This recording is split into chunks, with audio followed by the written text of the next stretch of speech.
तो भाई नमस्कार मित्रों, स्वागत है अपनी यूट्यूब चैनल में। तो दर्शक मित्रों, अत्यारे मुंबई और महाराष्ट्र में मित्रों अत्यारे वरसादे भूका काढ़ी नाख्या छे।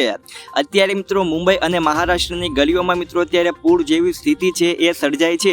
अत्यारे मित्रों भर उनाळे मुंबई और महाराष्ट्र में मित्रों भारे चोमासा जेवो वरसाद छे ते जोवा मळी रह्यो छे।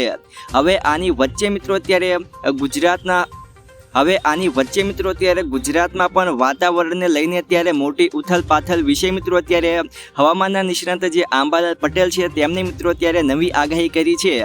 आंबालाल पटेलनी आगाही प्रमाणे मित्रों આજે ગુજરાતના અનેક ભાગોમાં મિત્રો આંધી વંટોળા સાથે વરસાદ છે એ થઈ શકે છે અને 28 મે થી મિત્રો જૂનની શરૂઆત સુધીમાં મિત્રો ગુજરાતના ભાગોમાં વરસાદ થવાની શક્યતા છે તે મિત્રો તેમને વ્યક્ત કરી છે। અને આંબાલાલ પટેલે મિત્રો ગુજરાતમાં ચોમાસાને લઈને એવું કહ્યું કે કેરળ મહારાષ્ટ્ર બાદ ગુજરાતમાં ચોમાસાનું આગમન ક્યારે થશે તેના વિશે મિત્રો આંબાલાલ પટેલે એવું કહ્યું કે હાલ ચોમાસું ગતિ પકડી રહ્યું છે અને 10 જૂન સુધીમાં મિત્રો ગુજરાતમાં ચોમાસું પહોંચી શકે છે, જેથી મિત્રો અરબ સાગરમાં દક્ષિણ ભારતમાં ભારે વરસાદ છે એ થઈ શકે છે તેમજ મુંબઈ મહારાષ્ટ્રમાં પણ મિત્રો ભારે વરસાદ થઈ શકે છે જેનાથી જળ ભળવાની સ્થિતિ સર્જાશે। તો દક્ષિણ ગુજરાતના ભાગોમાં પણ મિત્રો તેમને વરસાદ છે એ થઈ શકે છે તેવી આગાહી કરી છે। એટલે કે મિત્રો ગુજરાતમાં ચોમાસાનું જે આગમન છે તે મિત્રો 10 જૂન આસપાસ થઈ શકે છે।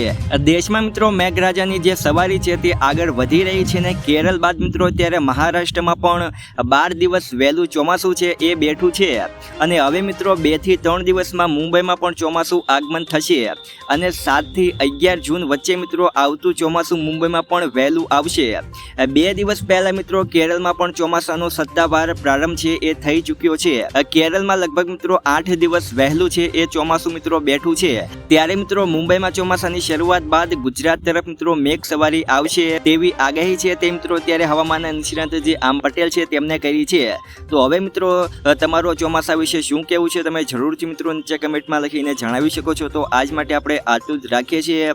વિડીયો તમને ગમે હોય તો લાઈક કરી નાખજો। આપણી યુટ્યુબ ચેનલમાં નવા હોય તો આપણી યુટ્યુબ ચેનલ મિત્રો સબસ્ક્રાઈબ પણ કરી નાખજો। તો મળીએ નવા વિડીયોમાં।